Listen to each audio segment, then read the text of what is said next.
Nesta terra, em se plantando, tudo dá. Independência ou morte?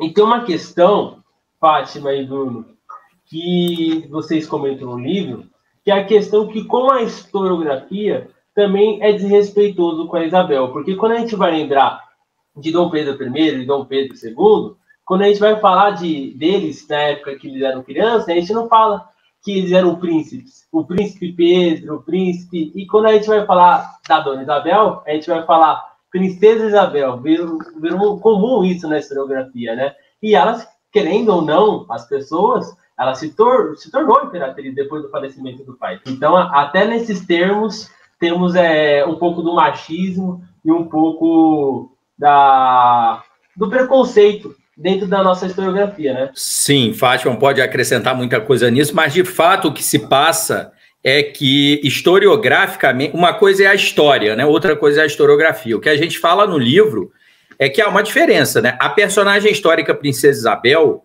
ela é uma personagem muito querida, muito que está no afeto da população e cuja memória é muito presente, tanto que quando teve aquele sorteio, concurso, enfim, do SBT, o maior brasileiro de todos os tempos, nas mulheres ela foi a primeira. Claro que teve uma participação grande dos monarquistas votando e tal, mas não importa. A questão é que a expressão Princesa Isabel está conectada, como eu falei antes, por um lado, ao racismo brasileiro, não há a menor dúvida disso, as pessoas ainda guardam, não é, uma ambiguidade em relação a ela, dizendo que era burra, parva, idiota, que estragou o Brasil. Por outro lado, também tem o aspecto do carinho popular, sobretudo dos descendentes dos escravizados, das pessoas negras. Então a gente lembra agora tem cachorro que eu tenho que disputar aqui com vocês. A gente lembra na época do plebiscito que a dona Neuma da Mangueira fez campanha pela monarquia porque ela falava da memória de Dona Isabel.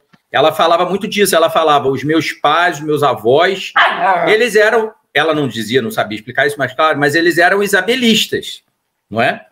E então o que se passa é que, porque os cidadãos negros, né, no pós-abolição, lutaram pelo terceiro reinado, não porque eles fossem fetichizados, como dizia o Rui Barbosa, mas porque eles queriam a garantia da cidadania negra, né? Então, na verdade, a expressão Princesa Isabel, ela não é errada historicamente.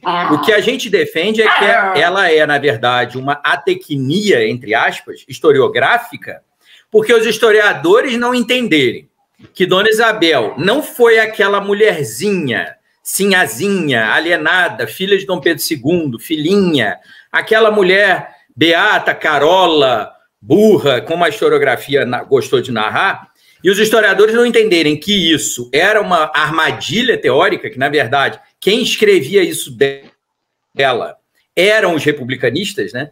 E não os que perderam, né, na história. Os que perderam foram os monarquistas, os isabelistas, enfim. Foram esses os perdedores.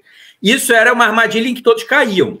Então a gente fala no livro, por que o nome de Bento Gonçalves, município famoso, né, vinífero, lá do Rio Grande do Sul, sim, era Colônia Dona Isabel e ia ser município de Dona Isabel, e virou Bento Gonçalves? Por que a estrada de ferro Curitiba, né, Paranaguá, era estrada de ferro Dona Isabel e isso sumiu?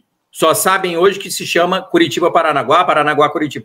Porque isso tudo ela foi apagada da história. Ela foi apagada da história. Então, as pessoas não entendem quem ela foi. E assim sendo, ela fica... Essa Princesa Isabel é quase que uma personagem de conto de fadas, né? Mas, claro que a Princesa Isabel da história do Brasil é a Princesa Dona Isabel, ou a Princesa Imperial, ou a Imperatriz no Exílio. Claro, existe uma confluência. Só que a gente alerta para o pormenor historiográfico. Existe uma armadilha teórica na expressão. Mas claro que ela também era chamada de Princesa Isabel no tempo, quando ela morreu, por exemplo, já se referiam a ela somente como Princesa Isabel, em 1921. Porque ficou assim, né? Era uma coisa do povo, que não estava tão acostumado. O povo não lia a história do Brasil, historiografia, nada disso.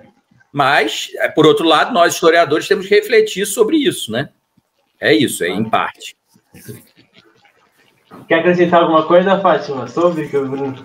Não, na verdade, né, assim, não só para falar que na própria documentação, desde menina, os seus professores se referiam a ela como Dona Isabel e sua irmã Dona Leopoldina. Em todos os documentos trocados entre as autoridades, era também chamada de Dona Isabel. Então, quer dizer, isso não é uma invenção do livro Alegrias e Tristezas de Bruno e Fátima. Isso está na documentação. E, na verdade, o que o Bruno diz é exatamente isso, que foi se perdendo. É muito raro você encontrar a expressão, por exemplo, Pedro II.